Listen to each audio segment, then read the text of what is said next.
pernah tak dengar mak ayah cerita masa mereka kecil-kecil dulu seronok sangat main dekat luar rumah. Main kejar-kejar, cop tiang, lompat getah, lepas tu naik basikal keliling taman.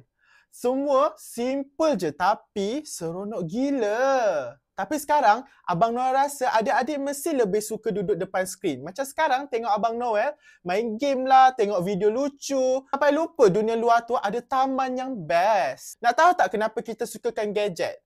Sebab otak kita keluarkan dopamin bila kita main game. Tu yang buat kita rasa seronok tu. Tapi kalau asyik tengok skrin je, otak pun cepat penat dan mata pun boleh rosak. Jom kita ubah sikit-sikit. Lepas tu cuba main dekat luar pula.